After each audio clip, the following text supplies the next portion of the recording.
Right. Welcome everyone to day 3, where we're going to talk about embodiment and expansion. Just a little recap of what we did in the last 3 days. Day 1, we talked a little bit about the brain, the nervous system, a little bit about why safety is the new the new whatever. I can't think of the word like right now, the word I'm trying to say. But we established like the nervous system is the foundation for everything.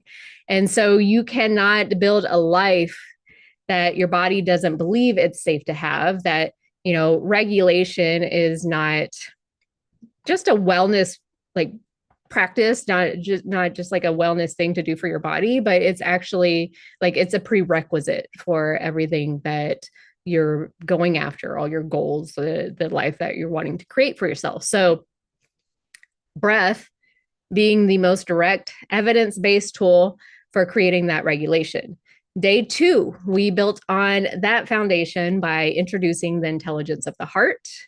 We explored heart brain coherence, which is basically like the measurable state of synchronization between the heart's electromagnetic field and the brain's electrical activity.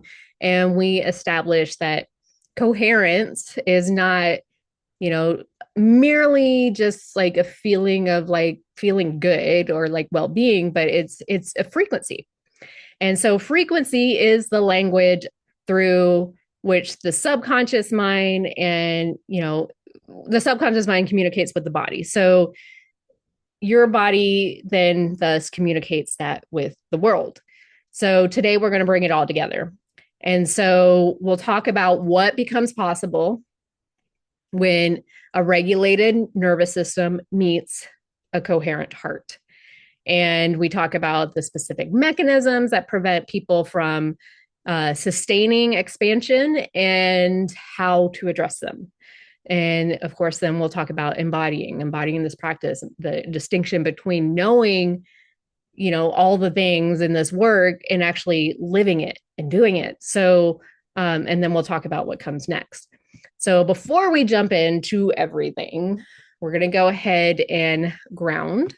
So if it is safe to do so, I want you to go ahead and just close your eyes, drop into your body, start to take some nice deep breaths all the way down deep into your belly. And go ahead and shoot a grounding cord all the way from the base of your spine, all the way down to the center of the earth, where it's mixing and melding with the energy of the earth. And then just see that cord being lit up by earth's energy all the way up your cord through the base of the spine and mixing into the heart center. And now taking another deep breath in, allowing the crown of your head to open like a door, shooting a cord up from the crown of your head all the way through space up into the universe to source. And go ahead and connect. Seeing that energy now run down your cord into the top of your head, all the way down to your heart center where it mixes and melds with Mother Earth energy.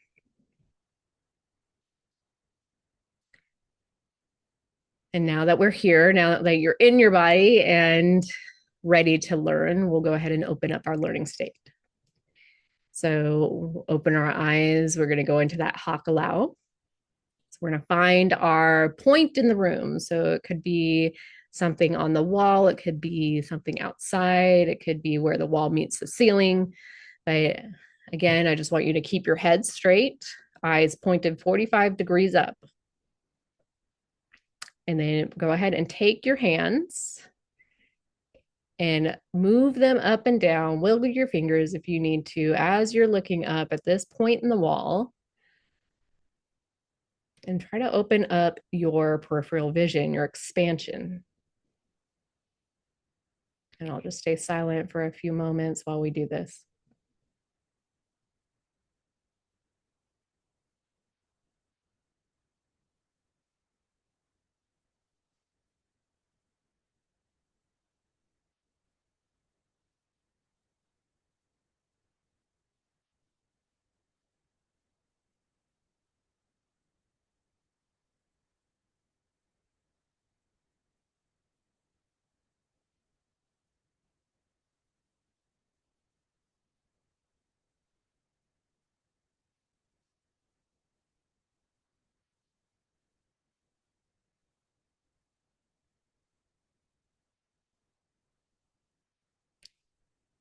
And welcome to your learning state. And again, you'll feel that familiar widening, that familiar settling, maybe a little bit of softening.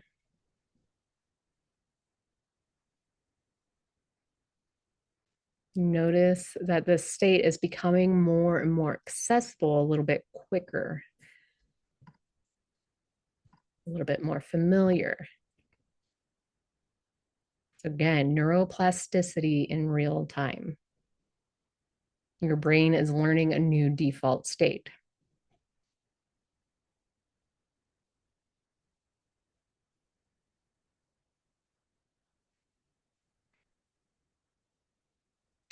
So 3 days you guys have spent with me, 3 consecutive choices to show up and do this work.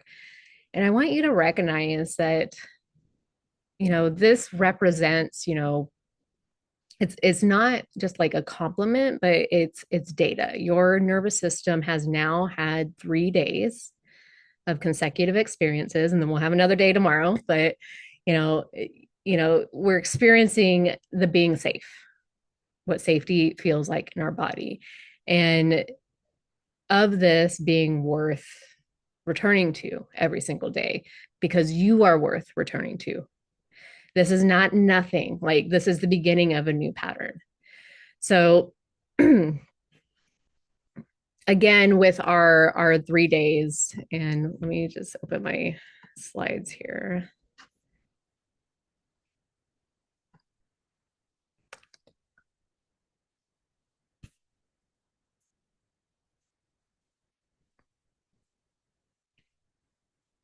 And this is my bag because I'm like in the middle somewhere. And I don't know where I went on my slides.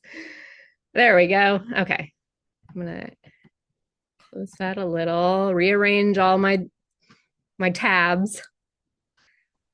Do I need to move it? All right.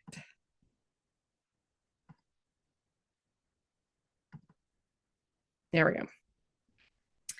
And I'm going to move you guys so I can see what I'm doing. There we go.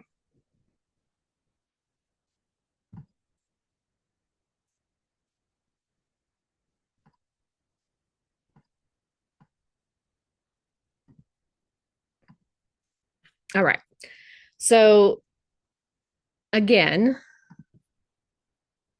today is all about expansion. This is our creation through safety. So you've done some powerful work over the last 2 days. Like, we learned that safety is not a reward. It's our foundation. Day 2, we discovered that coherence is magnetism, and we aligned our brain and our hearts.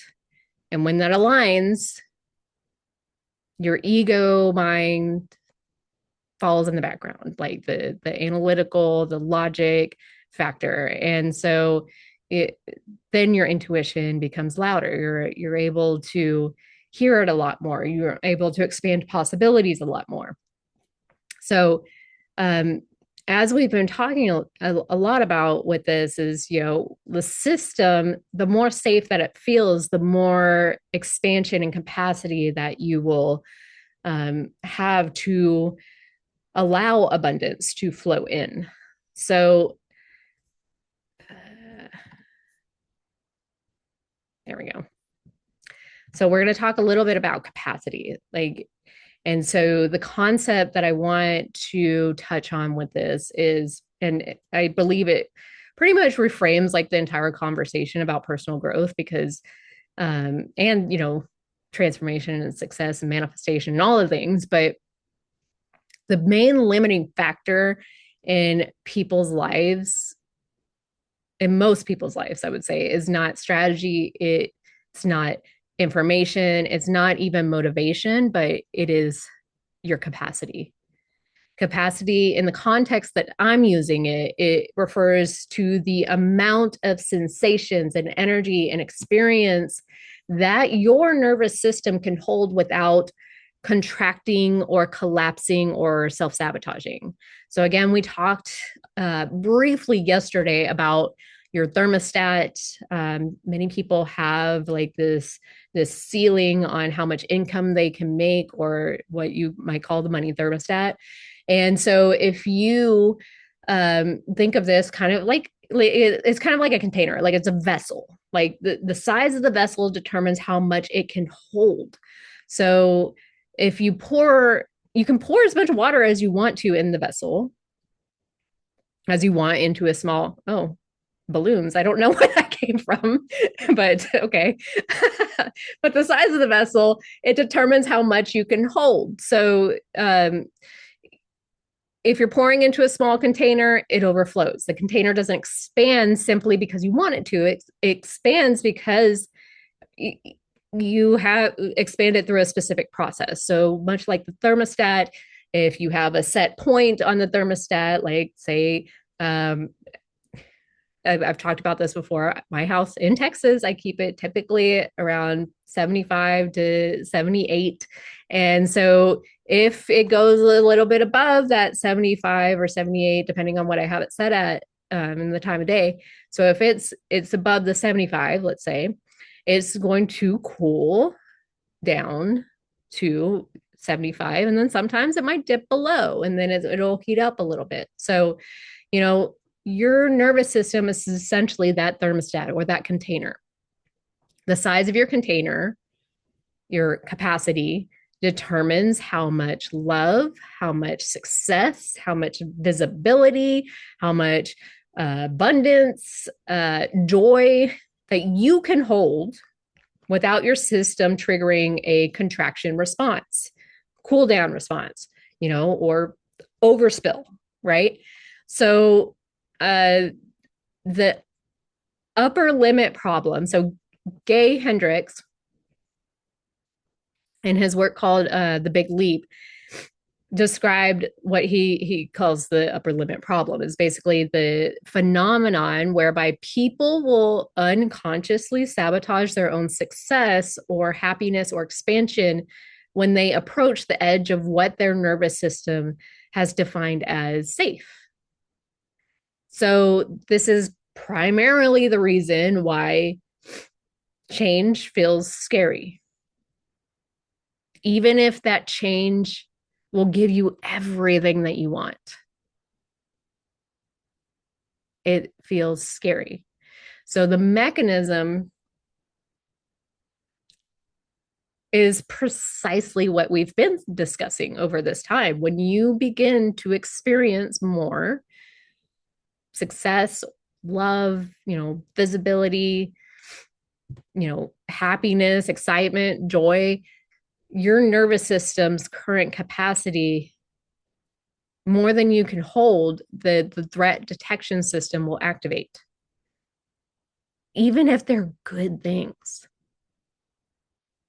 And it's not because success is a dangerous thing. And it's not because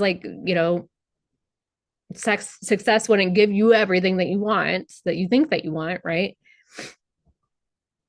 It's because the nervous system thinks it's dangerous. And it's unfamiliar. And it hasn't been this place before. So to a nervous system, unfamiliar is unsafe because it learned to equate familiarity with safety. So again, unfamiliar and dangerous, they're the same output, they're the same signal. So I don't know, have you ever gotten this job that you were like, oh my gosh, I'm so happy I got this job. And then you get the first day jitters and you're like, oh my gosh, like I'm so scared to go in there. What if they don't like me? What if I don't like the schedule? What if the boss is like turns out to be this like rude person and I hate it? That's exactly why. Because your nervous system, it's like, this isn't what I've been doing every day for the last 5 years. I was comfortable. Like, why are you changing things up? And then, you know, maybe sometimes the job like works out or maybe it doesn't. But sometimes we get into this state where, the result of what looks like we're getting everything that we want and that we should be happy, and then oh my gosh, things are too easy, something must be wrong, and then we go in this cycle of self-sabotage. Like the business that was growing steadily might suddenly stall. The relationship that was deepening suddenly hits a wall. The creative project that was flowing so easily, like suddenly encounters like resistance. Or the person who was thriving suddenly gets sick or picks a fight or makes a decision that undermines what they've built. So it's not like this is not a character flaw. This is a nervous system doing exactly what it was designed to do: return to familiar, return to the temperature it knows. So, again, talking about the thermostat, like it has a set point, a range of experience that it's defined as, this is normal, this is safe, this is familiar. And when your life temperature rises above the set point, when things get too good, too expansive, too successful, the thermostat kicks on, cools things back down, and then your life temperature drops below the set point. And then when you're below the set point, like when things are too quiet, too uncertain, too, still, the thermostat then heats back up.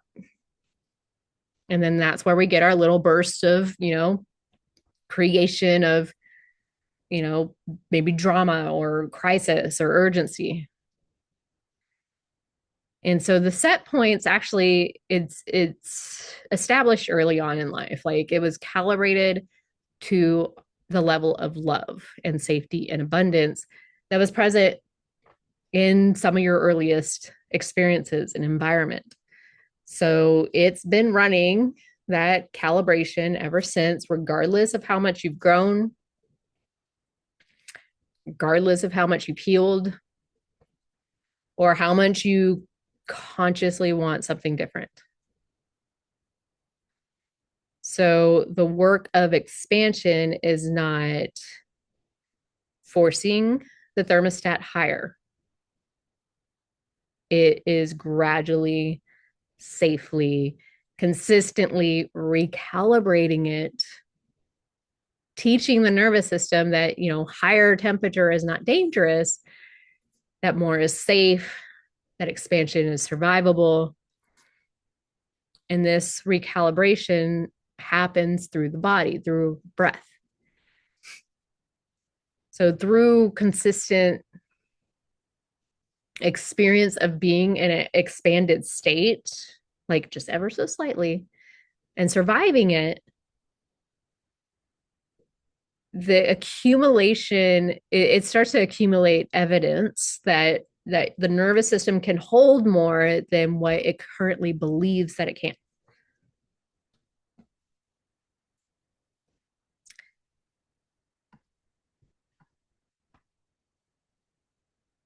So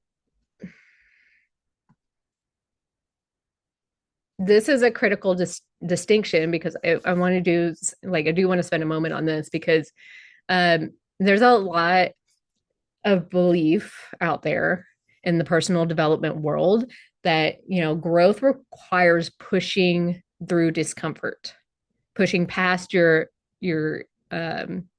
comfort zone, and that you have to force yourself beyond your edges, override your resistance, and power through fear. And, this, yes, people can do that. Like, this is not without merit in certain contexts, but applied to nervous system work, it's often like it's usually counterproductive, because when you push someone that's already dysregulated and their nervous system is in like fight or flight survival mode, like if you push them beyond their capacity, that tends to rupture them rather than stretch them. And you don't expand your container, you just confirm that there's a threat there and your container shrinks. So you're reinforcing the nervous system's belief that expansion is dangerous. It's not safe. And then the contraction that follows is more severe than what you started with. So again, like this is a story that I told you about in the last Breath Codes event. But when I was in middle school, I was in a theater class and we were doing a talent show. And so I was invited to be the MC. Now, I have always been like this soft-spoken, shy girl, and like people were like, "Yeah, go out and do it. You'll be so much more confident like after." And so I got up on stage shaking. I mispronounced this one girl's name. The audience was yelling at me the correct name, but I couldn't hear them, so I was just going, "Huh? Huh?"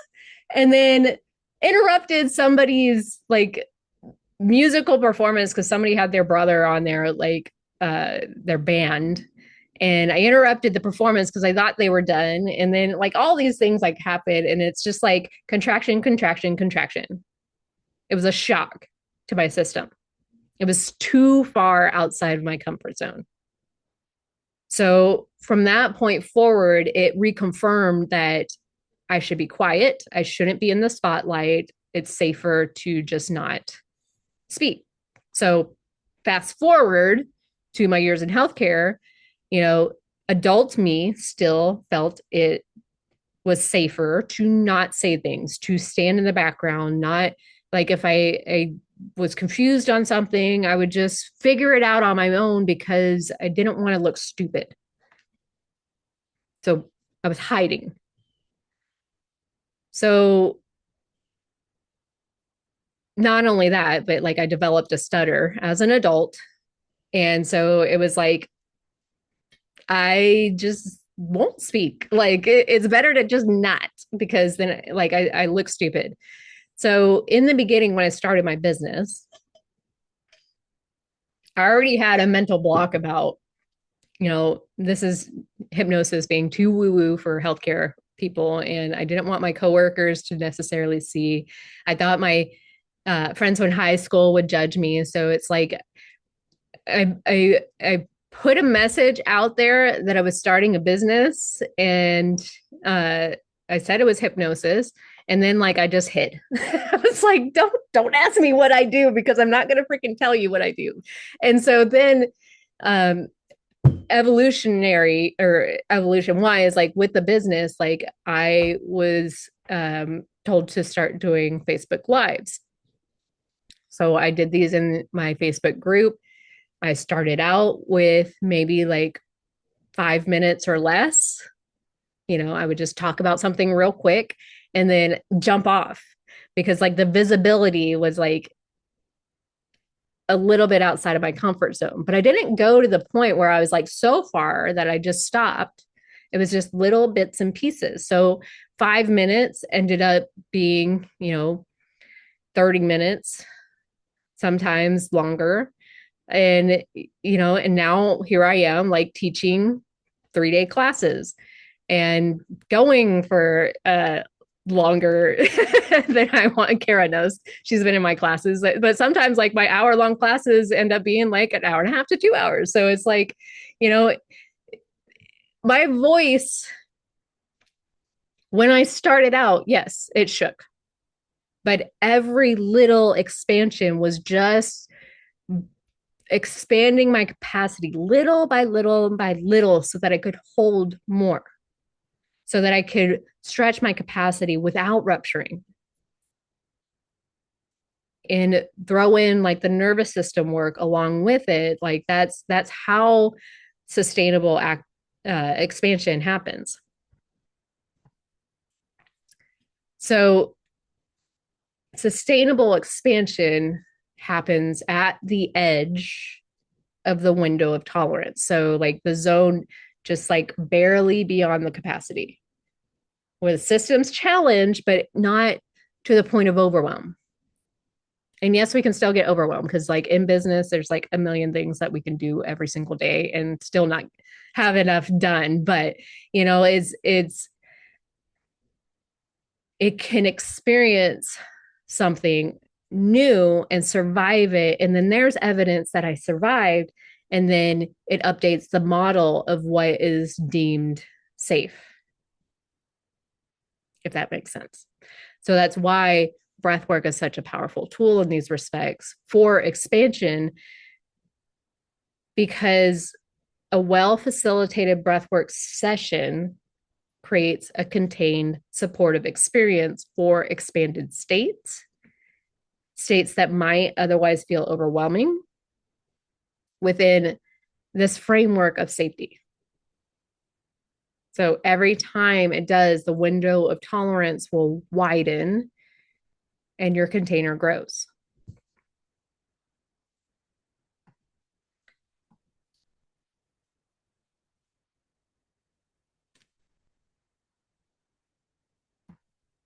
So let's see if this is the one I want. We talked about thermostat already. So we'll go here.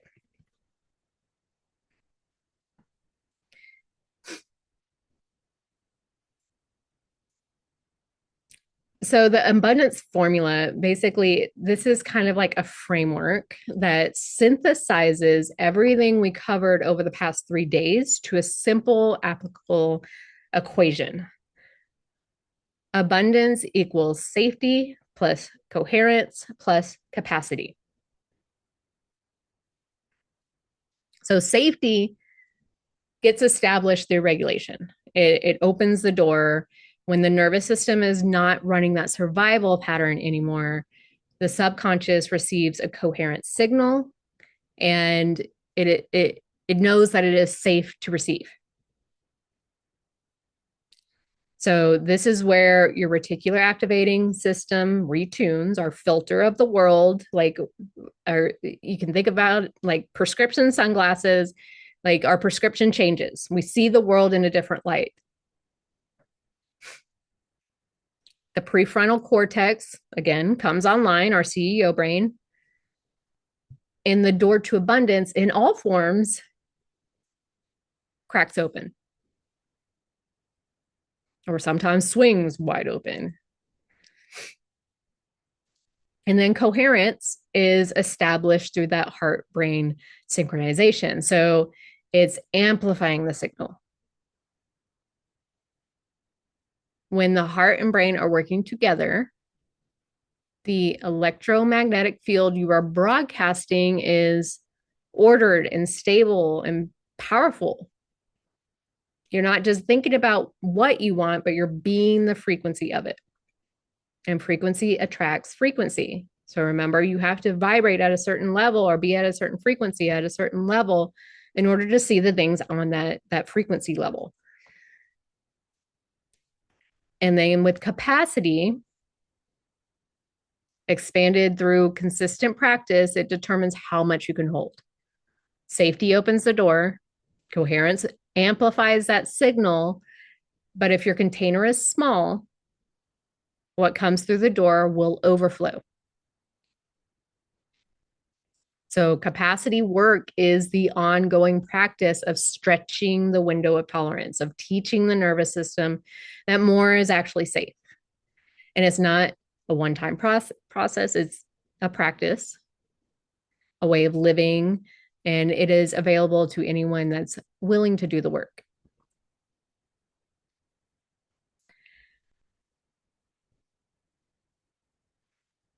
So, when we talk about embodiment,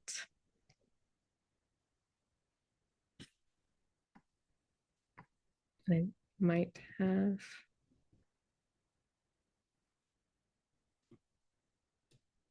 Maybe I don't. Okay.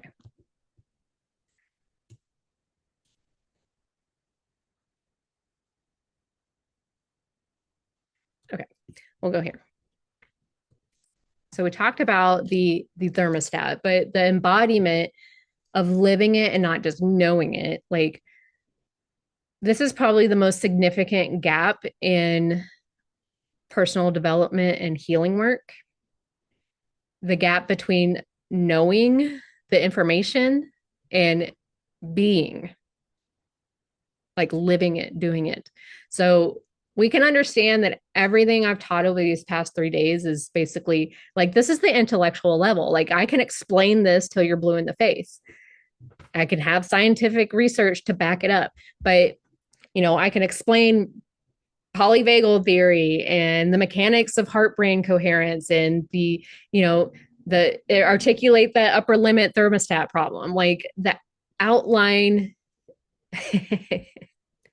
I'm just going to do all sorts of reactions today, but the outline of a regulation toolkit, and you can know all of it and still wake up tomorrow running the same program.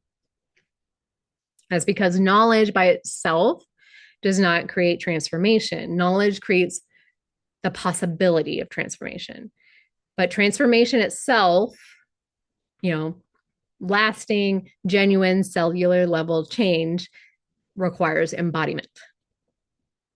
So embodiment is when the knowledge moves from prefrontal cortex into the body. And when it becomes not just something you think about, but something that you are. When regulation is not just a technique that you apply, it's your default state. And when coherence is not just something that you practice, it's actually the frequency you live from. That's how embodiment happens. It's not a destination that you suddenly arrive at.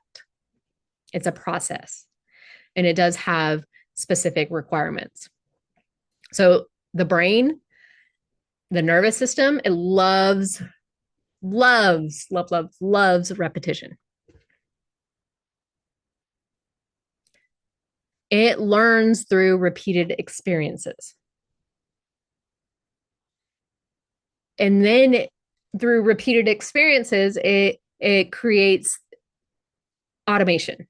Like it's like the automation machine.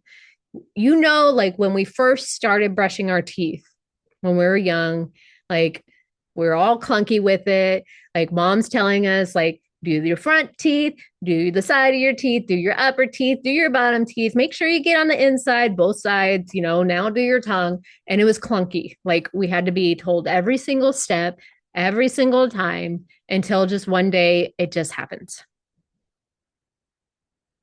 We just automatically brush without even like putting another thought to it. Maybe we're thinking about all the things that are going to go on through the day and we're sitting here brushing our teeth and it gets done. Automation. So a single breathwork session, a single insight, a single powerful weekend is like learning the new thing. Like they're creating openings for us, but they do not create embodiment. Embodiment requires consistent, repeated practice over time. And so the neural pathways of regulation must be used frequently enough for them to become the brain's preferred pathway. So if you've heard of neuroplasticity, I'm sure Joe Dispenza talks about this a lot, but If you have a pathway that has been used to going and brushing your teeth with your right hand for your entire life, that is the preferred route. It's like a super highway. It's always going to brush teeth with right hand. Now you go in there and you start brushing your teeth with your left hand. It's going to feel clunky. It's going to feel weird. And it's going to take some practice for that neural pathway to start to become bigger. Then the more that you do it with your left hand over and over and over until it becomes automatic. And then that other neural pathway that was always used to brushing teeth with right hand starts to become this like little dusty road. And the one where you're brushing your teeth with your left hand becomes the highway. So it's basically like pinching off that neural pathway that was used to doing it the way you've done it for your entire life and reinforcing the new way. Repetition. Now, community, like we are social mammals and our nervous systems are designed to co-regulate. So we tend to borrow safety with from, other people's nervous systems that are regulated. And that's why healing in isolation can be harder than healing in community. So the presence of others who are doing this work, who can hold a regulated field, will accelerate your own nervous system's learning. Integration, insights, and experiences must be integrated, like woven into the fabric of daily life to become embodied. So, this is where you come in with your reflections and journaling, conversations, and the willingness to apply it, what you're learning to actual concepts in day to day life, not in ideal conditions, but in the messy and complicated and demanding reality of your relationships and work and your daily experience. And then the final piece is support. Embodiment significantly increases when you're working with somebody who can see your patterns that you can't see, hold you accountable to the version of yourself that you're becoming rather than colluding with the version that you're leaving behind. And this is where coaching comes in because we cannot see the label on the jar when we're inside of the jar. We need somebody from the outside to show that to us. So I want to ask, over the past 3 days, and you're welcome to come off mute or type it in the chat, but over the past 3 days, like what's something that shifted for you, maybe even slightly, on how you relate to your own body or your own breath or your own nervous system? Like what landed differently that maybe you maybe heard me say it a time or two before, but it like actually like, holy crap, it landed this time. You heard it a different way.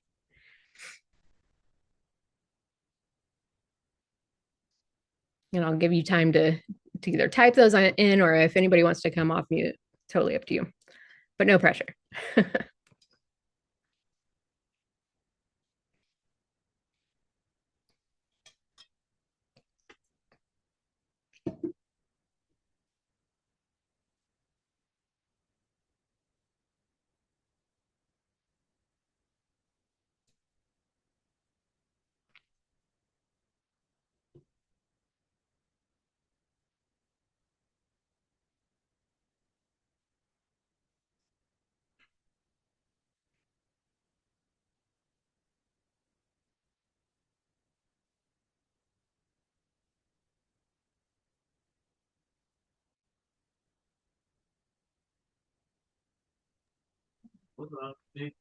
I'll say something, Jen.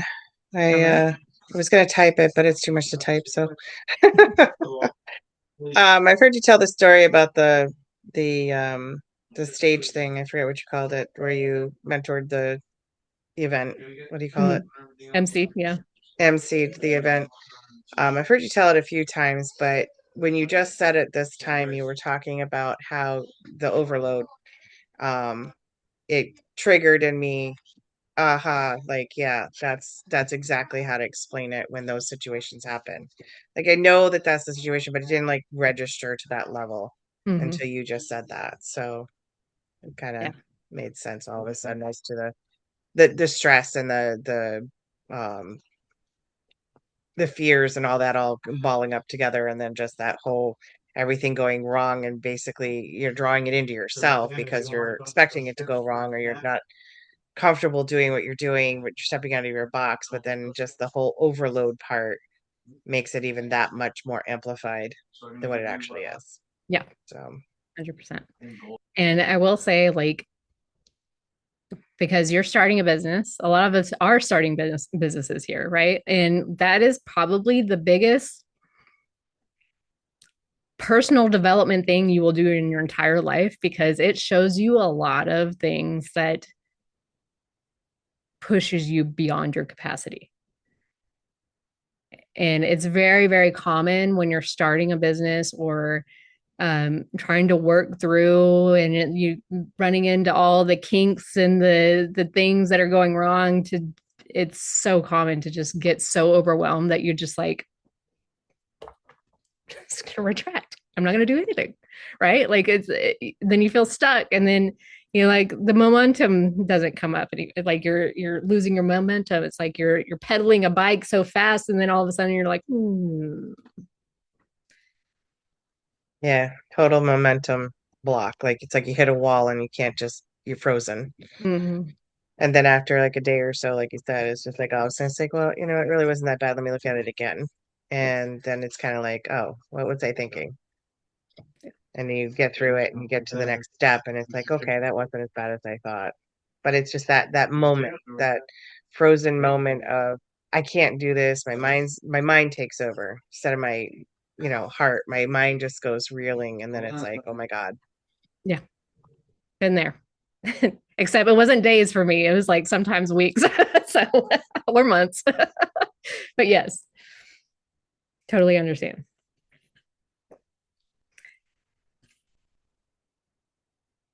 So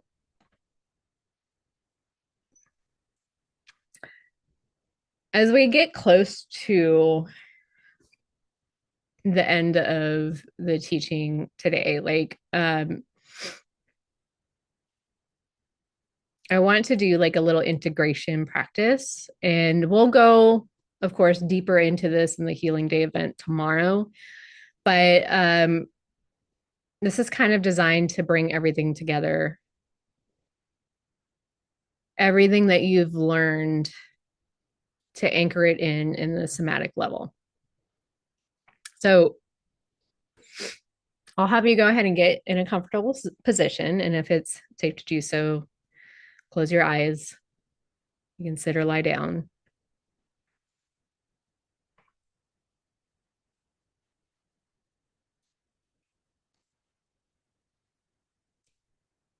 And I want you to inhale through your nose for 4 counts and exhale through your mouth for 8.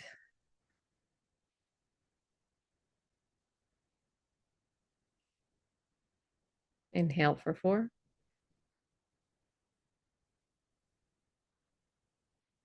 and exhale for 8.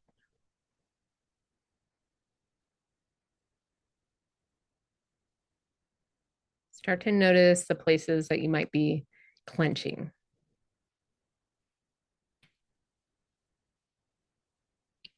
And just tell them they can soften.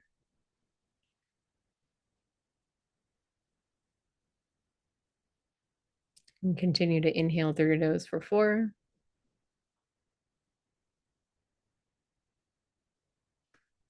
and exhale for 8.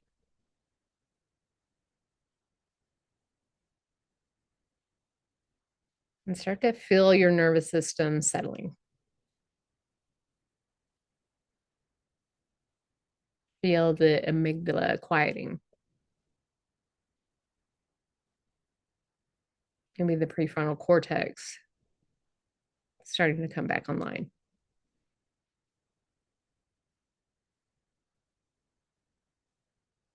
And now start to shift to coherent breathing.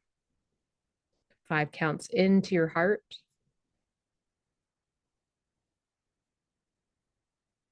and 5 counts out from your heart, all through your nose. And bringing your awareness to your heart center.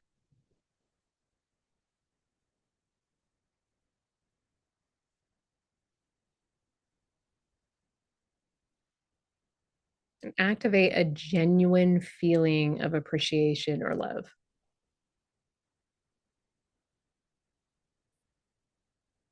And let's grow it with each breath cycle.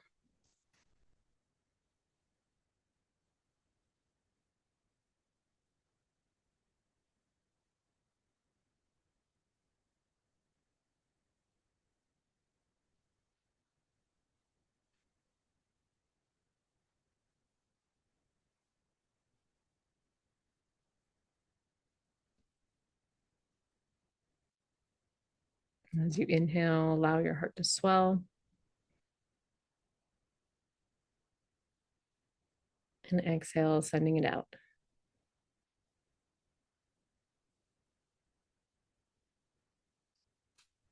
Inhale, allow your heart to swell.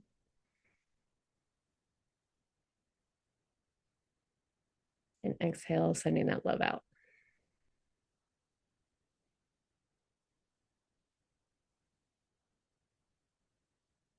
Now allow your breath to become natural, not controlled, just simply breathe. And as you breathe, allow your awareness to expand beyond the boundaries of your body, beyond the walls of this room, beyond your house or building that you're in,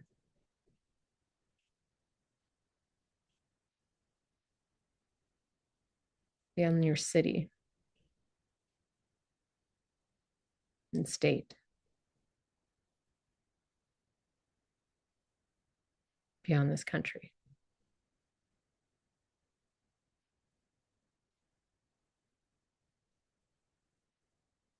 Bring your awareness to the field of possibility that surrounds you.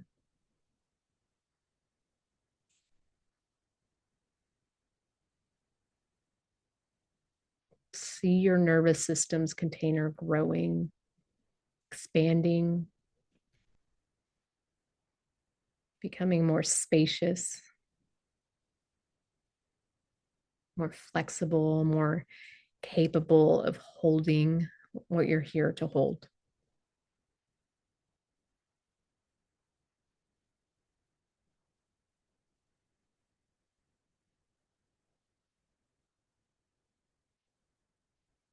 And I'll see the version of you who lives from this state consistently, who makes decisions from coherence rather than fear, who creates from safety rather than survival,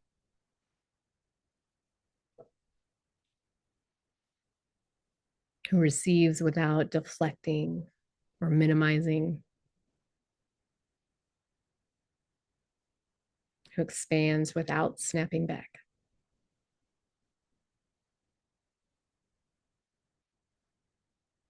She is not far away. She's the version of you that your nervous system is learning to allow.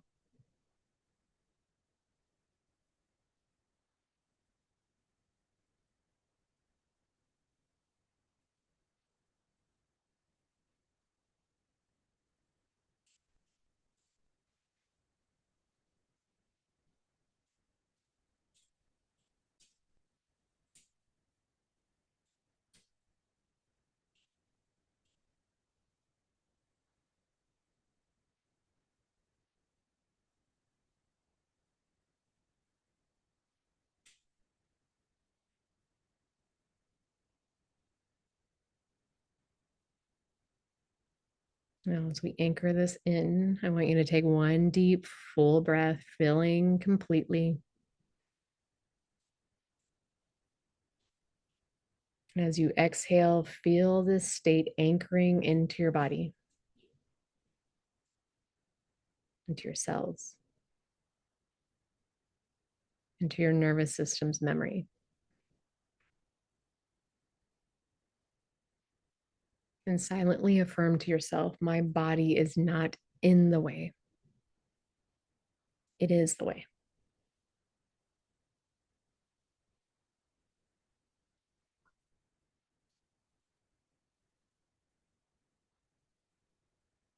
Now gently begin to return.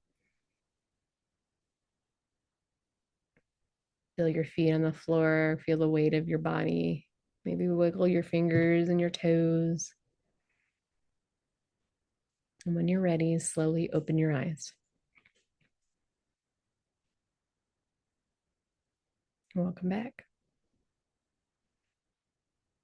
And just take a moment to just be here. Yes, I saw the yawns, Stacy. That's good. That's yawns are signs of energy moving.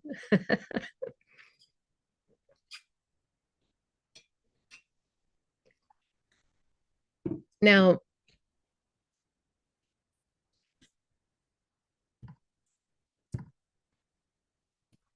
let's see.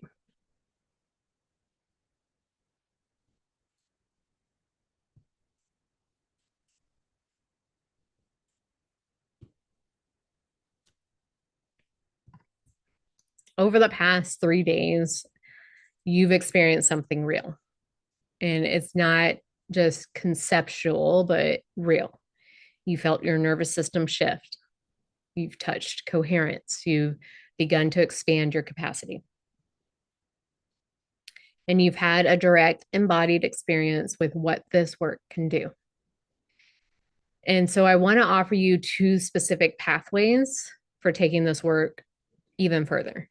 And so we've been building towards this moment. Obviously, I've been warning you throughout each day that we're going to come to this, but I want to give this the time and attention that it deserves because they are two paths and they are designed for two very different people.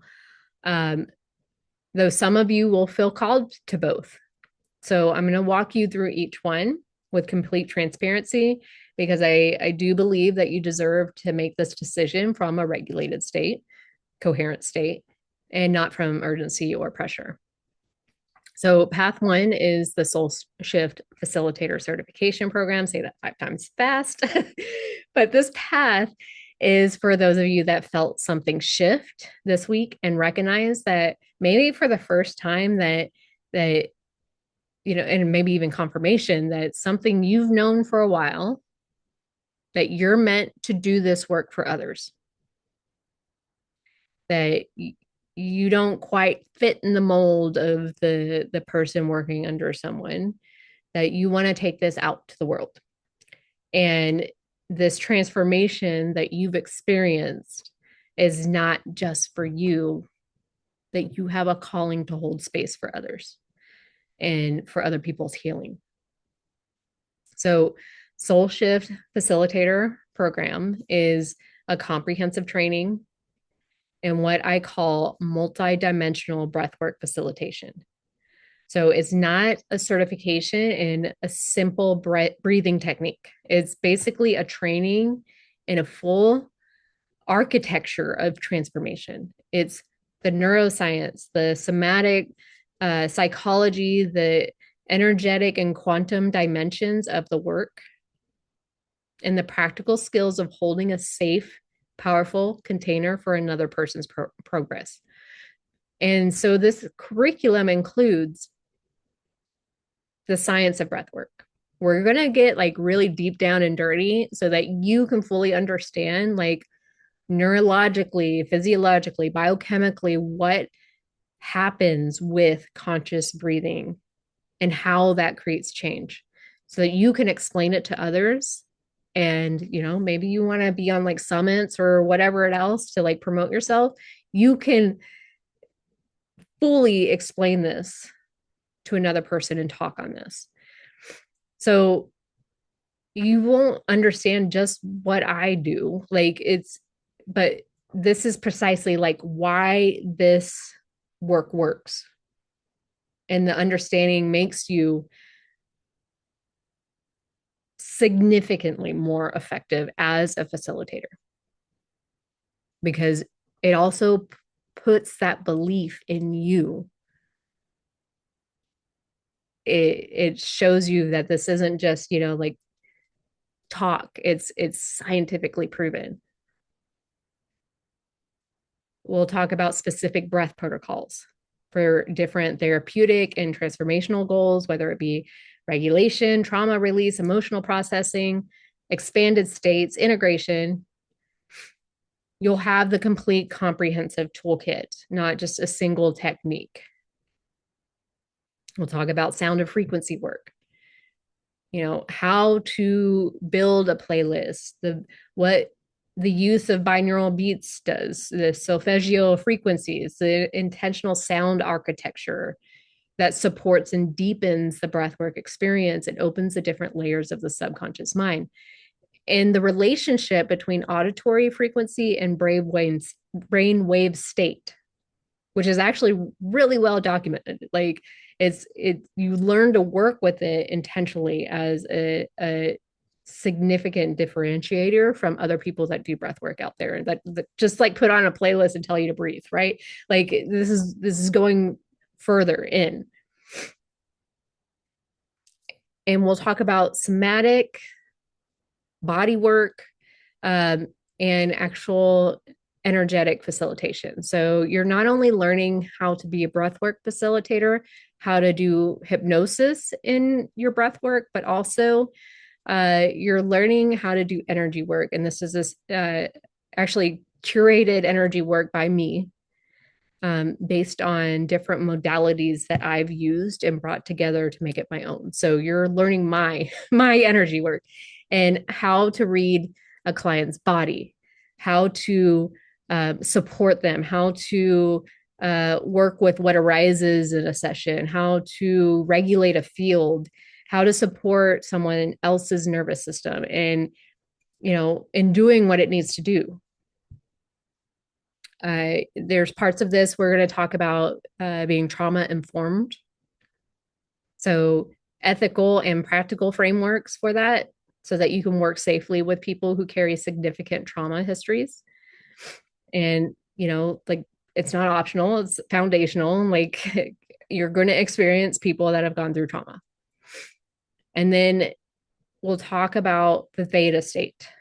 So, breath work is, in my opinion, the easiest way to get into theta. Like I've done hypnosis, or meditation. Like your brain still runs off the rails and tries to think about, what you're going to have for dinner when you're just simply doing hypnosis or meditation.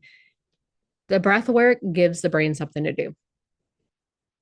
It's so focused on the breathing exercise that the it it unlocks the subconscious doors quickly, and everything just opens up for you. So it's deep subconscious access within a matter of minutes, where years of patterning can be addressed in a single session.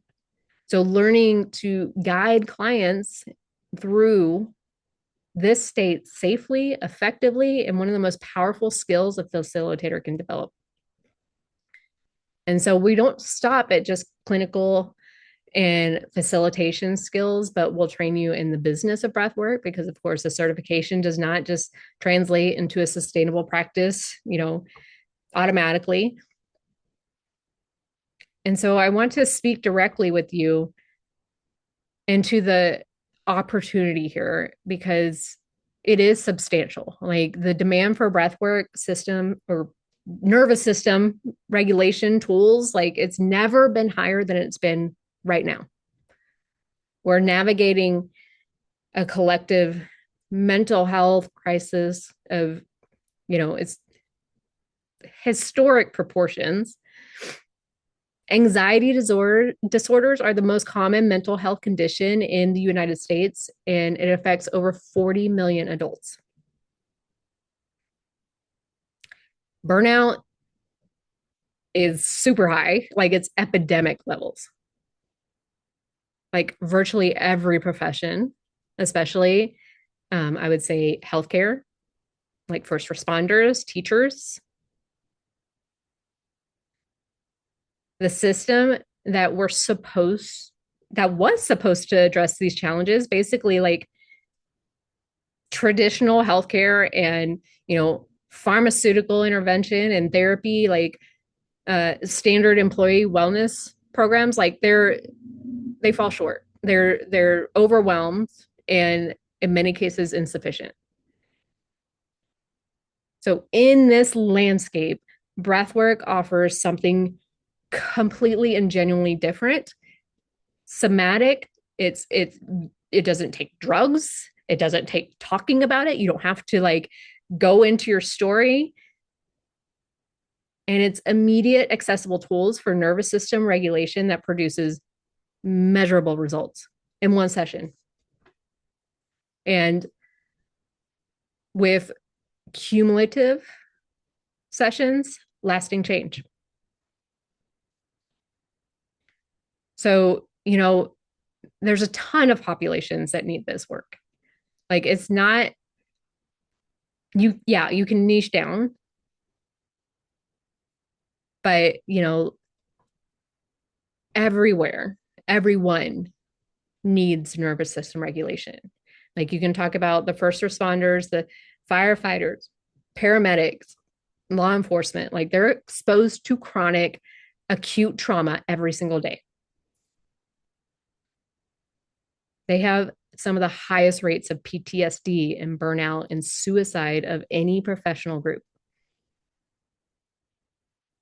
Breathwork for first responders is actually now being implemented across the country. And I'm actually really, really grateful for that. But the demand for facilitators to run this, like it exceeds the supply. Like they need more people on the ground doing this, boots on the ground.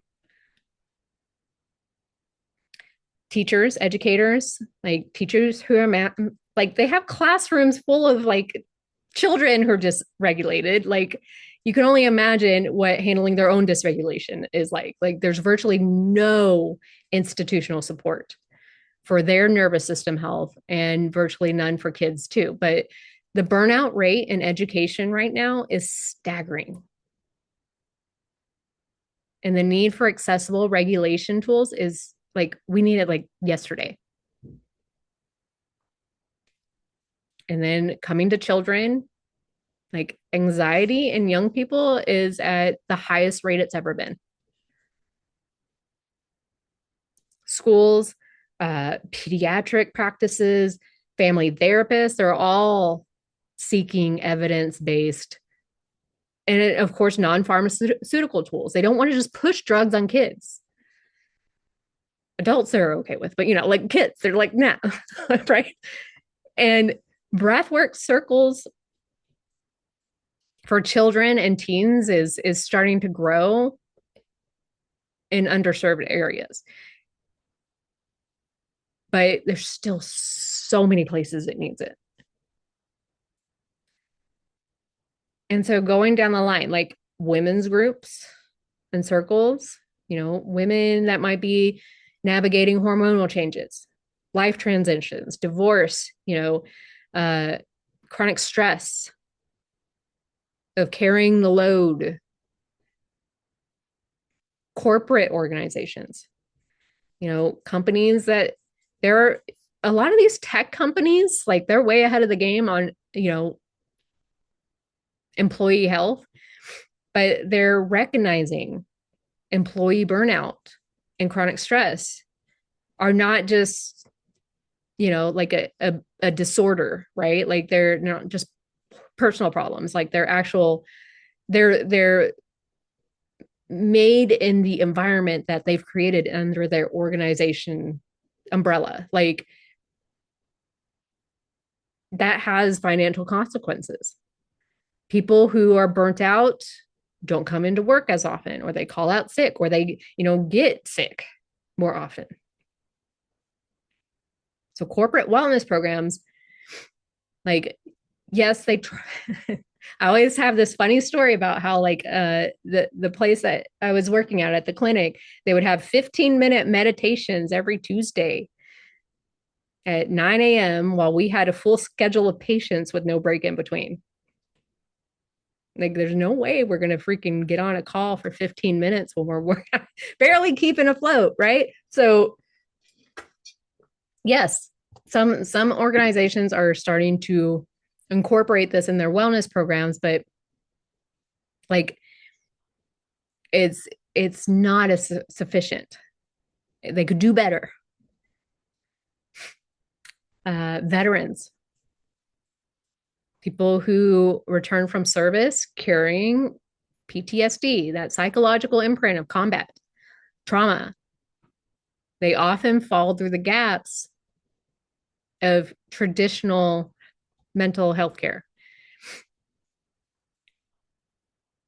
And then, of course, healthcare workers. Those are my people. We went through the pandemic, which is traumatizing in of itself. And there's compassion fatigue. There's secondary trauma to the healthcare system. Like, we've seen some things, and we've been overworked and abused and underpaid. And then to take it even further, partnering with coaches and therapists and other wellness practitioners. Maybe some want to add a tool to their existing practice, or somebody to come in and facilitate that part for them. Things that will get their clients to move, get the breakthroughs that they're been trying to achieve all this time. Like, it creates faster, deeper, and more lasting results than just talk therapy, or going at it from, I say, the very masculine, go, just go out there and do it, right? So the market for this is not a niche. The market for this is like humanity as a whole. So let me be specific about the income potential, because I do believe in transparency. By a certified breathwork facilitator, you can do individual sessions. So one-on-one breathwork sessions. I like to do them virtually. You can do them in person. Typically pricing between like 60 to, like, depending on if you're doing like one-on-one, and very like specific on what they're wanting to do, typically between 60 and like $200 per session, depending on market and of course like niche and all that. Group experiences like workshops and circles and group sessions, like, you can serve multiple clients simultaneously. So 2-hour workshop with like 10 participants, let's say starting at like 60. I mean, obviously, like, that's $600 in one session if you have 10 participants. So, you can scale that, of course, 20 participants, 30. I've been to a realtor convention that ended up being like 200. Of course, I had help, but, like, you can take this out there. Corporate programs, like, they pay significantly more for professional wellness programming. So, like, you can do half-day corporate workshops between like 1,500 to 5,000, like, depending on the organization and the scope of the program. In person 60. Yeah. So, like, online sessions does not have a cap. So I have never capped out because I'm not there with them. Like, there's not really a way that I can be there. Like when you're in person, I do recommend because there's a different energy in the room. One person's having a release is going to make other people have a release, and it ups the intensity. So they tend to be more vocal and more like needing more support. So that's when I recommend like you have what's called breath angels, and simply somebody to just go and like put a hand on their chest or a shoulder and let them know that you're there with them. So in person, I typically have divided between like one person to like 6 to 8 people or 10. Um, Online, I don't have a cap because like they're in the safety of their own homes that, and there's not really a way for me to be there with them. Um, Other things that I really love doing. And so retreats is like my jam. So these are some, the top left corner is actually from that realtor convention that I was telling you about that had like 200 people. So this is like, I couldn't get the entire room in my camera screen. So like this was like the best I could do, taking from one side and then I took one from the other side. But top left is that realtor convention. Bottom left, I was partnering with a EES room, which is the scalar waves energy rooms. So I would come in there and do sessions for clients while they're in the energy of the scalar waves. Top right and bottom right are retreats that I did. Those were both in Costa Rica. Top left, Costa Rica again. And then this other one is Puerto Vallarta. So I've been invited to come out to do a lot of retreats. I've co-hosted with people to do retreats. I've even been invited to come out to South Africa to do humanitarian events. So this, yeah, goals. Like, I can't believe I'm here. Like, but yeah, this was my goal. Like, I wanted to do retreats. That was like because the energy of a retreat is just so freaking amazing. Like, everybody's there for the same thing. They're there for transformation and for like an experience. And so being able to be invited out or, help host.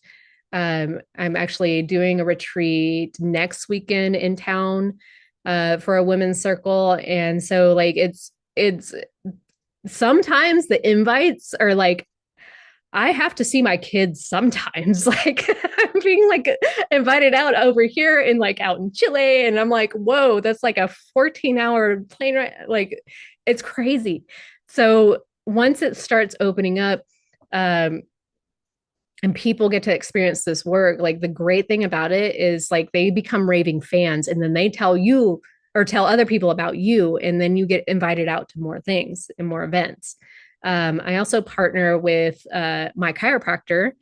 Um, she has like certain events that take place. It's basically like she calls it a customer appreciation event. And so sometimes I'll come out and be a vendor. Sometimes I'll come out and do like a breathwork session for her people. And all I have to do is show up. She sends out the marketing. She, has people sign up for the class and she's in charge of all that, like the space and all of that. And it's great because all I have to do is just come in. And then if you are already a coach, this is the perfect thing to integrate into your practice. Like it integrates perfectly with existing practices. Whether you're a coach or a yoga teacher or a therapist or a wellness professional or like just adding a breathwork certification. I saw the chat jump, but that's weird. Okay. But you can add it into the work that you're already doing to take the depth of your work further and up your pricing capacity.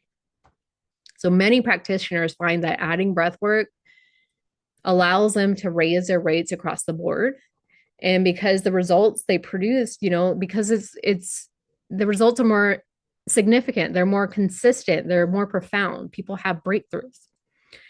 And like me, like I have online offerings. Like it's super simple to make a recording and have somebody buy a recording, or you can have live events on Zoom, or then you're not uh bound to a specific location.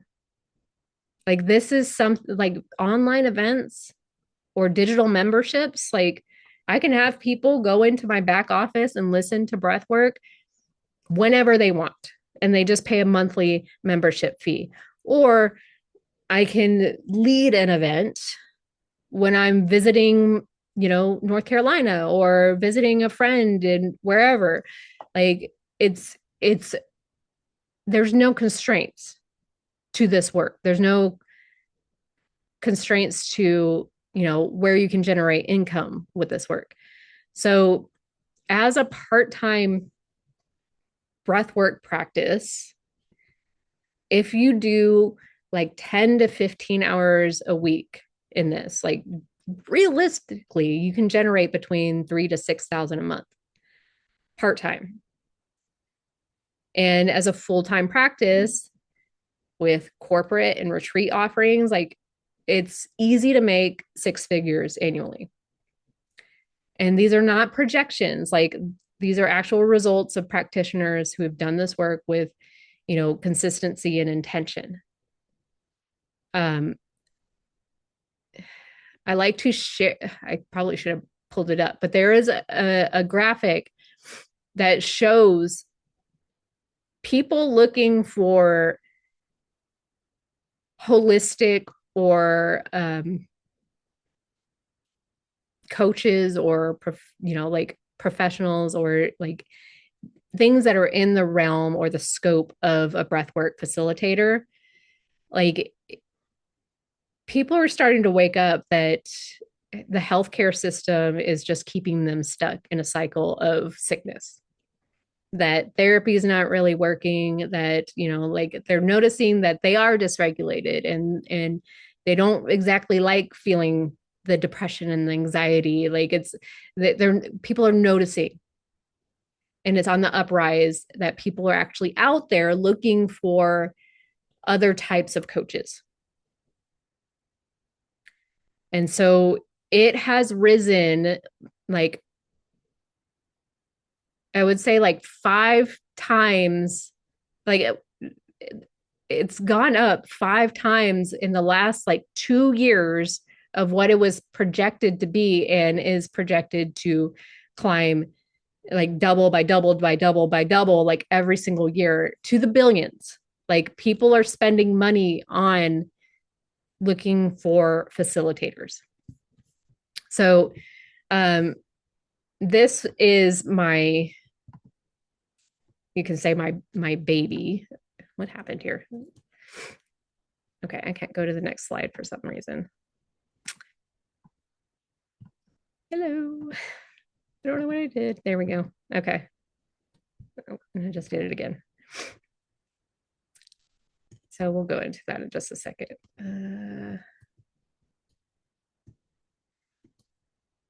So, oh, goodness.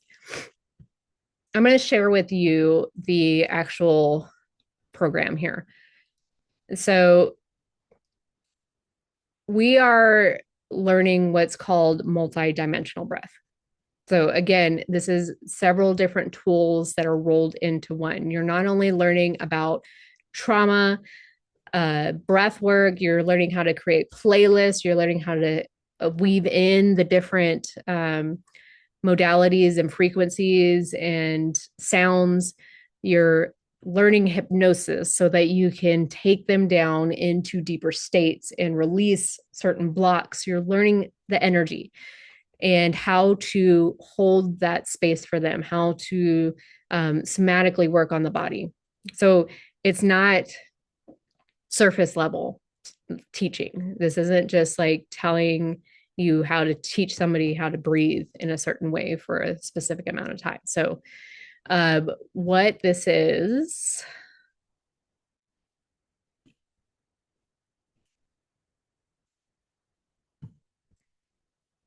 Well, I don't know where my part on the breakdown is went, but what this is doing, like we're going really deep into this over a 12-week, well, I say 12-week. I ended up adding on a couple classes last time. So Kara actually just went through the beta group. And so as far as like depth of how much we get into brain mechanics and physiology and like what happens when you're breathing, how to respond to things that might come up, and then we're creating a community together so that we can take this work further, and then we create practice sessions between each other. So it's fully setting you up to be ready to go out there in the world and start making an income with this immediately. So I think this is actually what it did is it went to my normal webpage. So I'll have to get the link for that. Yay, technology. And then coming back here. Gosh, I keep doing that.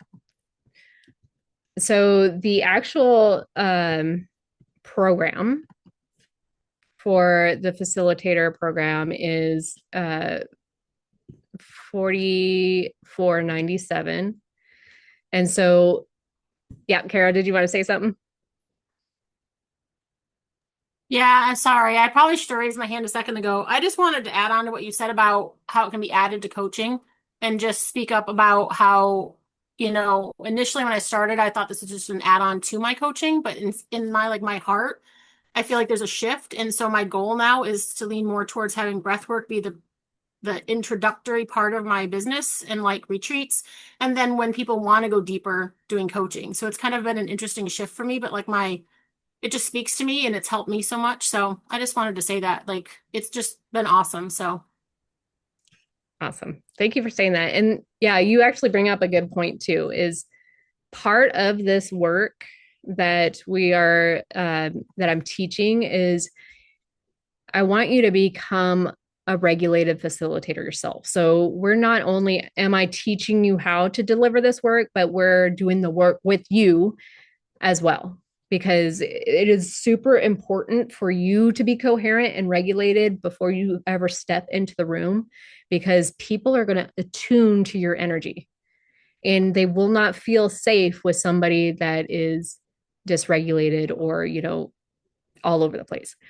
So it's not only like teaching you this certification, teaching you this work, but you're doing the work on yourself as well. So in a way, personal development. And as far as like the tools for or the actually, you know what? Let me do this. Because for whatever reason, my link is not working.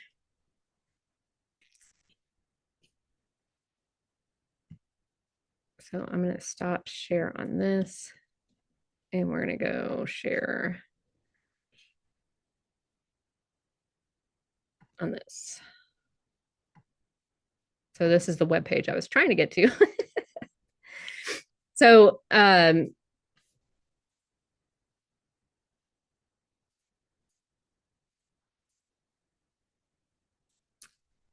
again, we go through every week learning about the breath and body. We're going to get down into the nitty gritty. We're going to talk about trauma informed facilitation. We'll talk about the subconscious layer. You'll learn hypnosis.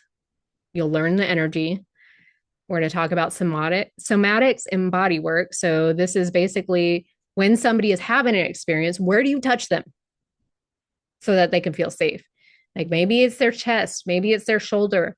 Maybe you help them get it out by digging into their diaphragm. Like that's like super advanced, but you'll be able to tell when somebody is just lightly in meditation or if they're actually going through a full experience and how to deepen it for them. We're going to talk about session architecture. So how you want to build this out. Do you want it to be one-on-one? Do you want it to be groups? Do you want it to be corporate? We'll layer in the sounds and frequencies so that you can have this in the back of your playlist. And you can create your own. This is you creating your own. We'll talk about what happens when like there's people that are actually really going through like not a traumatic experience, but they're having like a lot of emotions come out, like how you can hold that space for them, how you can bring them out the other side. And then we'll talk about integration, aftercare. And then I actually have my business coach that comes in and she teaches a class on practice building, like offers, pricing. We'll talk about legal, we'll talk about insurance and consent forms and all those things. And then the other two that I added are not on here, and I cannot think of what they are at the moment. But like we're going like full scope of practice, like everything that you need to know to make this into a successful business. And so the modules, they are live every single week for the analytical people that need to know this information. We have every Wednesday, 6 p.m. Central is when I do my live class teaching. Typically lasts for about an hour to hour and a half, sometimes a little over, but they're all recorded. So if you have to skip out early or you have to miss a class, like they're in a portal in the modules. You can go back and listen to them. You can go back and listen to the past beta group. We'll do the live practice labs with each other. So you get to practice this with each other before you ever go out into the world so that you actually feel confident in what you're doing. And, like, so you don't run into like tech issues or what to do if like something goes wrong or weird. We have our community, our groups. It's like, you can call it a pod, I guess. But we're all in a text and messenger together. So like we can ask questions. I'm available to ask questions. And then we have like a library that's going to have all scripts, all playlists already built out for you. So like you basically just take this and run with it. So we do not begin March 5th. We begin April 13th. So I get to fix that. So the next class, actually, the class officially starts April 15th. But we're going to do a welcome call on April 13th. So the first 5 enrollments is going to get free access to the Visionary You on demand program. So it's a recordings of how to go into your own thinking mind and break apart the way that you're doing the problem. Like, bring awareness to things, start to change how the problem is done, start to change your outside world, how you start to rewire that reticular activating system and that filter. And then maybe I shouldn't say this yet, but because there is another path that we are going to talk about. But as a facilitator, you do get access to everything for life. And we're going to make like a contact map for people. So if people are looking for soul shift facilitators specifically, like that are trained in this multidimensional breath work, they will be able to go and find a facilitator that's near them and contact them. Or if you're online, then they can contact somebody online. So it's basically like a little directory. So people, like, you'll get automatic leads from that. People will be able to find you. But yeah, that's about it. So link, we'll have to get that fixed so I can actually officially drop that in for y'all. So you'll want to look out for the email for that. The other thing that I wanted to share with you. So we'll go back to this page.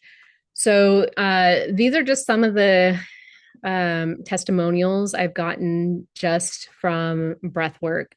And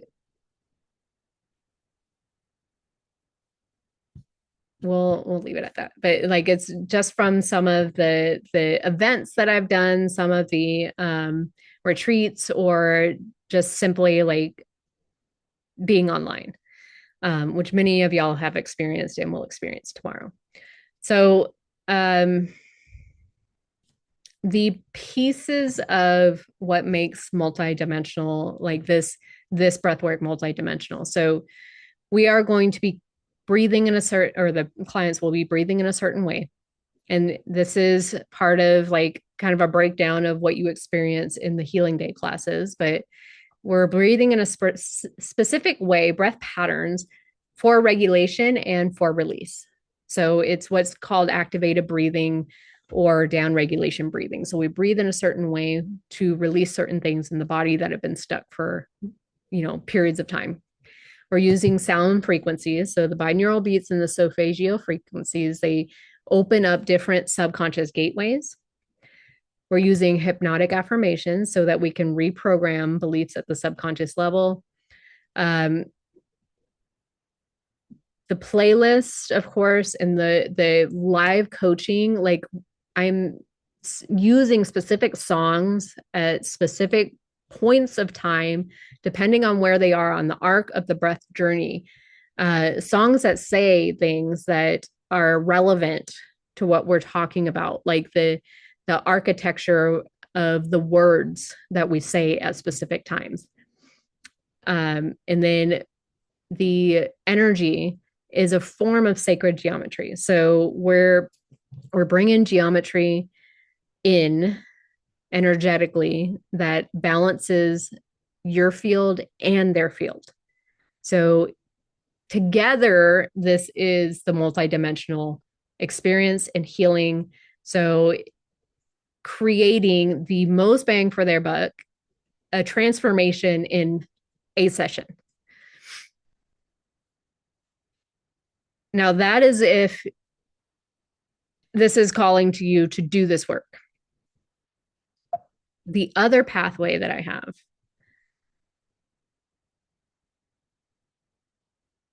we already talked about.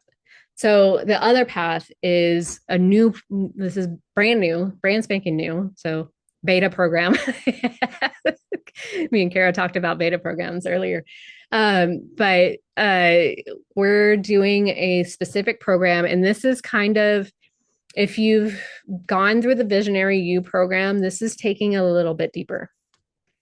So this is called Everyday Quantum. And so this is bringing the 5D. So it's like the 5-dimension. It's a blueprint for living 5D in a 3D world. So this is for those who don't necessarily, like they're not called to facilitate this work for others yet, or, they are deeply, it's mostly for people that are deeply called to live it more fully within themselves. And so you might have had glimpses of expanded consciousness or living from a higher frequency of, what feels like to operate from coherence and alignment just after going through a breathwork session. Maybe you want to bring that into consistent reality, like just not like an occasional experience, not a journey here or there, or a session here or there. Like Everyday Quantum is a comprehensive embodiment program. Like it takes the principles we've explored over these 3 days, and it actually kind of weaves in some of the Visionary You concepts, but deeply. Like we're talking nervous system regulation, heart-brain coherence, somatic intelligence, quantum consciousness, and provides a structured, supported pathway to integrate them into the actual fabric of your day-to-day life. So it's not just another course about what to think, but it's a program about how to be and how to embody it and how to navigate in a 3D world, you know, with all the demands and its complexity and the relationships and the challenges. And, you know, you'll navigate that in a fifth dimensional state of consciousness. So from coherence, from alignment, this is where, you know, like the synchronicities and the capacity starts to come in.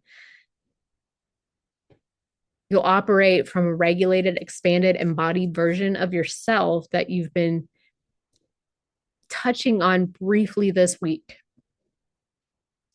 So the curriculum for this, and you know, because I love doing beta programs, but the curriculum for this, it does include breath work woven throughout the modules. Of course, we're going to want to do a short practice that becomes a daily discipline. And so we'll talk about heart-brain coherence as manifestation practices, somatic anchoring of expanded states, practical application of the quantum principles to relationships and creativity and decision making, which is like where a lot of people get stuck, and abundance.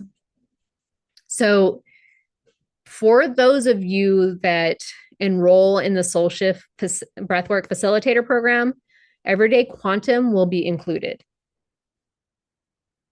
And so you'll get that in the Breathwork Facilitator Program at no additional cost. And so that's kind of like the fast action bonus.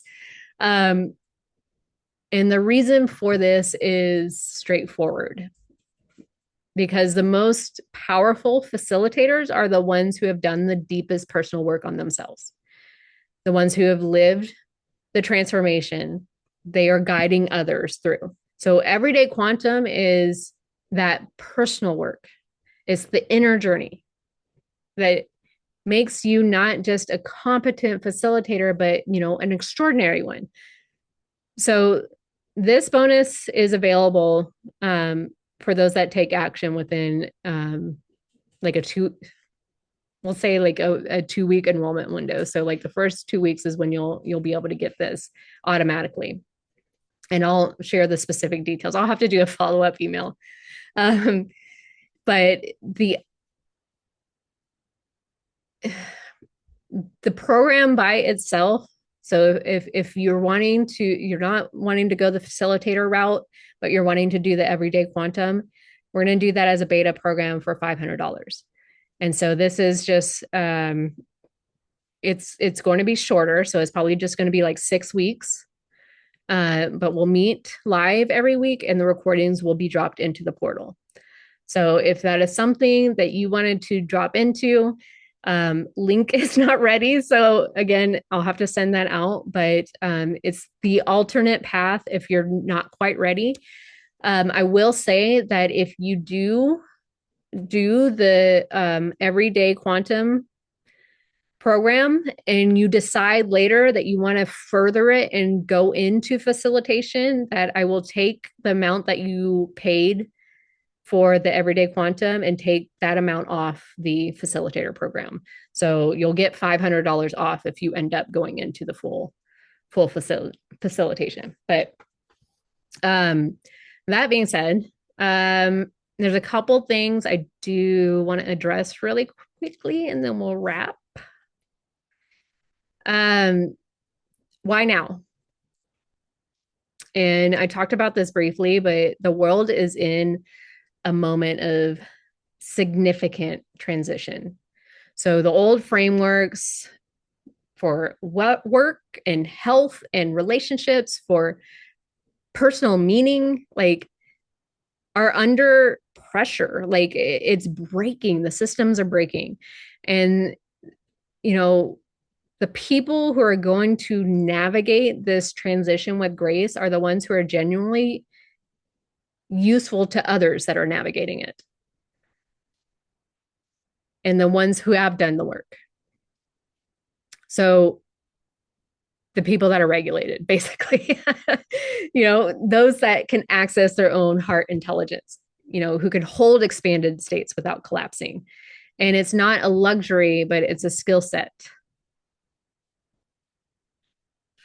Oh, dates and times. So the everyday quantum, I'm probably going to do that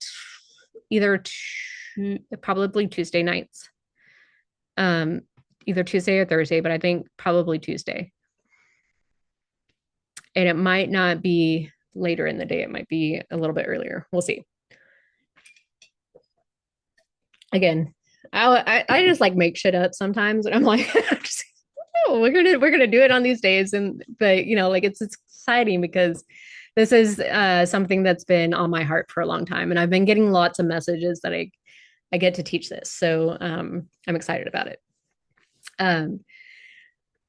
But the breathwork field specifically is still at an early stage of what I would believe will be a significant expansion. So there are breathwork facilitators out there, but there's like a million more yoga studios. Like you can see a yoga studio on every single corner of, like walking down the street, especially if you're going like downtown somewhere, there's always like 4 or 5 yoga studios within like this little radius of each other. And yoga studios are like one of the easiest things to like people to partner with when you're doing breath work, because they like to like actually yoga poses. Some of them will incorporate breath into the actual yoga poses. So breath work in and of itself has been around for a freakishly long time. And there's a lot of facilitators that, breath work to them is just, again, putting on a playlist and telling somebody to breathe for a certain amount of time and not really coaching them and not bringing other elements into it. But like the research base is growing, like the cultural awareness of needing nervous system regulation and breath work is growing. The demand is growing. So the practitioners who are establishing themselves before this huge bell curve, like, who build their skills now, who get in now, like get their reputation in now in their community in this early period, are the ones that will be at the top when like it bursts. Like they'll be the leaders of the field as it matures. So, you've already started. Thank you, Kara. The ones that have already started, like you've already started this with the past 3 days doing this work. You've felt this in your body. You've experienced it, what it can do. The momentum is there. Like the question is simply whether you're willing to follow it. So some of the things that tend to come up when you're about to jump into something, like, of course, I'm not ready.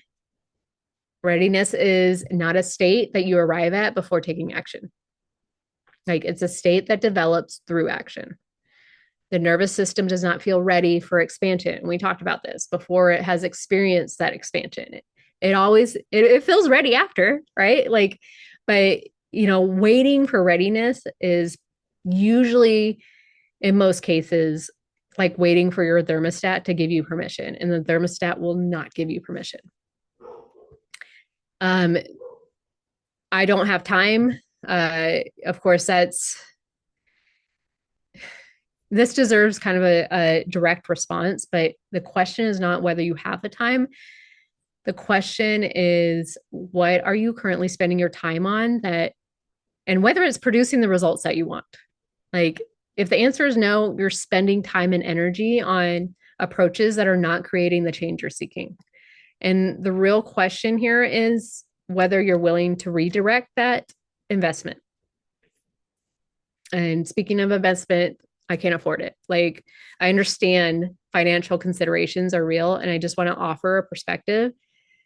The cost of staying dysregulated in terms of opportunities missed and relationships that have been strained and, health compromised and potential unrealized, like, that's not zero. It's significant. It takes its toll. Investment in your nervous system is not an expense. And it's the highest returning investment available to you because everything else in your life runs through your nervous system. For the facilitator path specifically, yes, it's a business investment. Like it has a clear and documented return. The certification pays for itself with a small number of sessions, and there's payment plans. So if you are interested in that, when I send out the link, like look at, I have Affirm, Klarna, Afterpay, and all those things activated. Like you can look at certain payment plans to make this into small bite-sized chunks for you. And if you feel like you're not, that it won't work for you, like you've already experienced it working on you. You've already been through the breath work. You've already been in heart failed coherence. Like that's not a performance. Like, what this work can do for others. And that was your nervous system responding to what it's been waiting for. Like the question is not whether or not it works. The question is whether you're willing to commit to the consistent practice that allows it to work fully. And so I just want to open the door for a moment before we close. If you're feeling a pull to either of these paths, like either path, or if you have a question, I can help you like make a clear decision. I would love to hear from you. Like we can hop on a call. I will put that also in an email, as I don't have it pulled up right now, but like we can talk it out. And, like I just want you to notice in your body, like what happens when you think about saying yes, whether there's expansion or contraction, whether the resistance you feel is general misalignment or whether it's just your thermostat trying to cool you back down, because your body does know. And we just have to trust that. So as we close on these 3 days with the principle that I believe underlies all of it, for most of us, the body has been experienced as an obstacle, as the thing that gets anxious or gets sick or holds us back, that betrays us at the worst time, right? And we have spent enormous energy trying to manage it or override it or push through it or transcend it. Like what I hope that you're leaving with, and I hope has landed, not just intellectually, but, somatically in your body, is a fundamentally different relationship with your body. Like your body is not in the way. It is the way.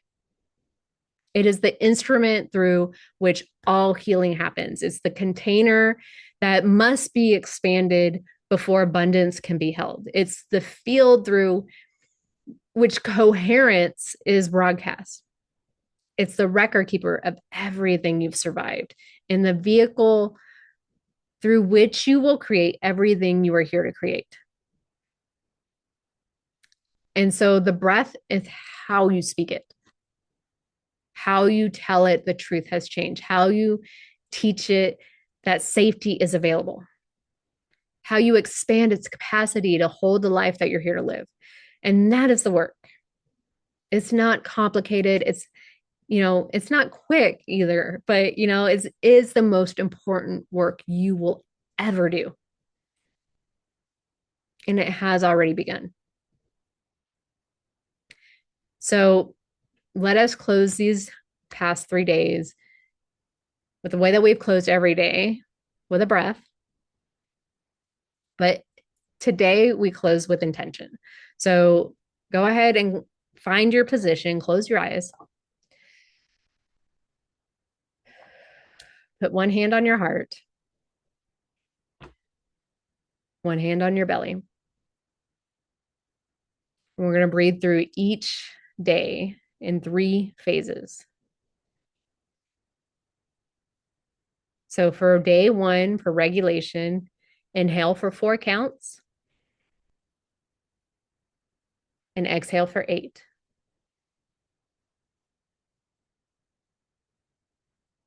And feel your nervous system settle. Feel safety in your body. For day 2, coherence. Inhale for 5 counts into your heart. And exhale for 5 counts out of your heart. And feel your heart and brain synchronizing. Feel the warmth in your chest. And for day 3, expansion. Allow your breath to become natural. And as you breathe, feel your container expanding. Feel your capacity growing. Feel the version of you who lives from this state. Regulated, coherent, expanded, becoming more real, more present, more you.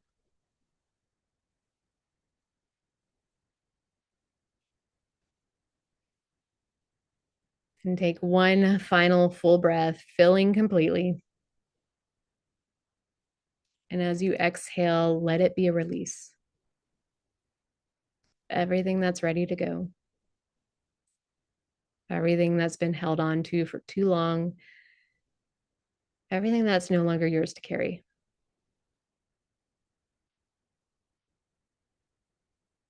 And feel your feet on the floor, weight of your body in your chair or your bed.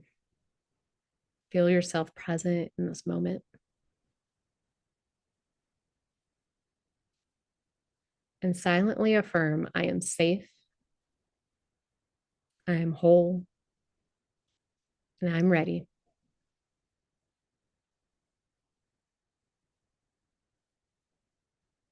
And gently open your eyes.